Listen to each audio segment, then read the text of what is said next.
Hey, what's up you guys? It's your girl Alexa, and today in this video we're gonna be going over 6 easy hacks on how to improve your memorization skills.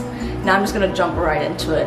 The first one is to start with your most difficult subject. Now I only say this because I know for a good part of my time, psychology was one of my hardest subjects, and some parts of the books weren't so bad, but then others would just take me forever to memorize.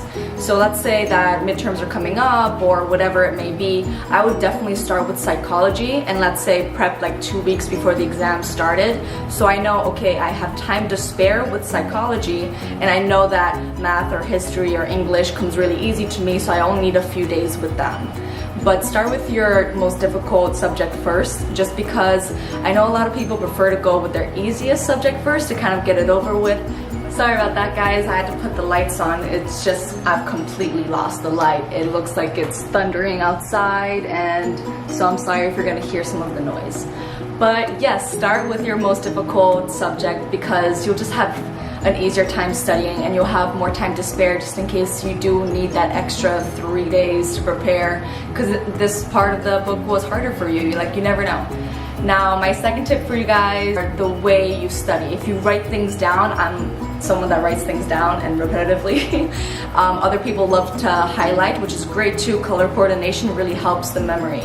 And 3, graphs. Graphs helps a lot. I'm not much of a graph person. I do like bullet points to keep it really nice and short and simple, but I've seen a lot of people like spider webs and different kinds of graphs, but find what works easiest for you. Definitely try all 3 of them and see which one you have an easier or faster way of memorizing a certain content. Let's say pick your favorite subject and 1 chapter.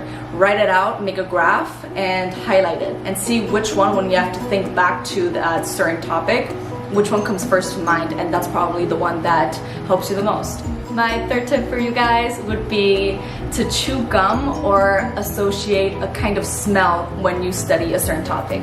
What I mean is that, I am sure you guys heard of it before, it's when someone chews gum and you're trying to study, so then when it comes down to the time of examination and you chew gum, it automatically helps you remember that certain topic or subject that you're taking. But my extra tip for you guys is to change it up. Let's say don't chew gum for every single subject, because then it's not as effective as it usually should be.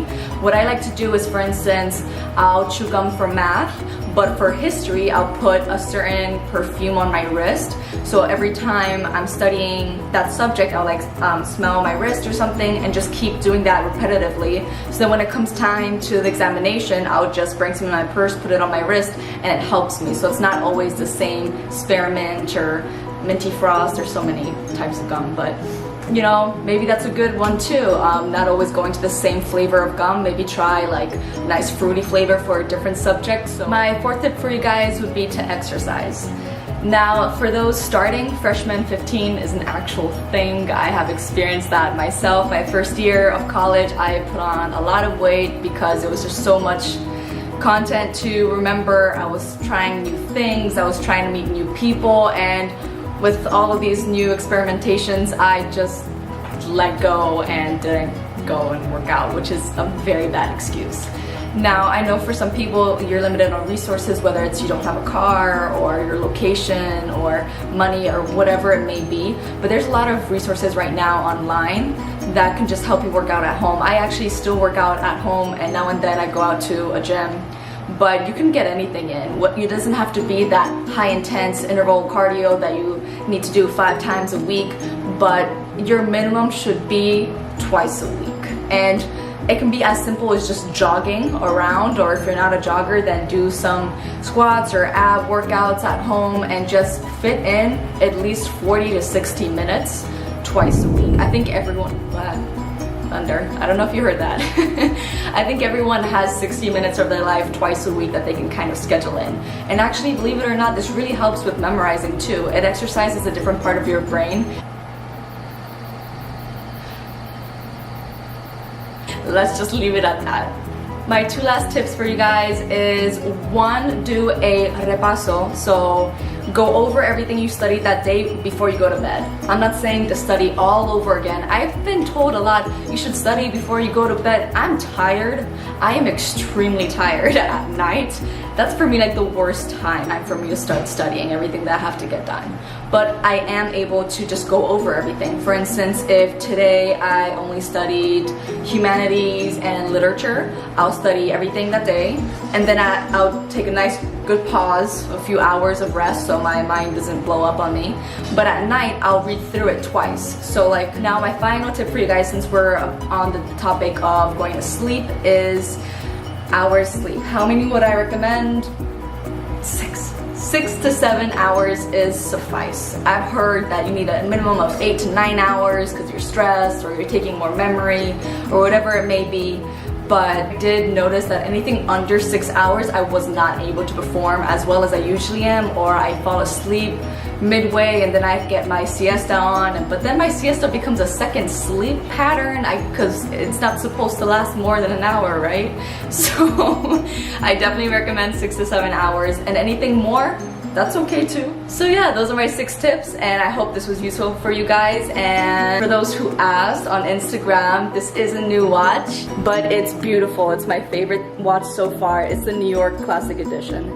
Also, Welly Merk is just one of these amazing watch brands that you get high-end quality watches at really affordable prices. And I know you think 170 or more is really expensive, but to be honest with you, those luxury brands go for at least 300 or 400. So I think this is a great piece to add to your wardrobe, and it works for any occasion.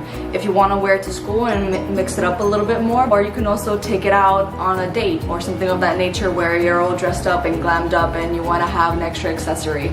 I personally really love it, and I hope you guys do love it too. And check out their website. Even if you're not going to buy something, Christmas is coming up, birthdays are coming up, so you never know, you can always add a gift card or something of that nature. And I just love how you can personalize certain things. For instance, this particular watch, there was an option to make the background a different color. And I hope you guys are having a wonderful day. So other than that, enjoy your Sunday, have a coffee on me. Mwah. Bye.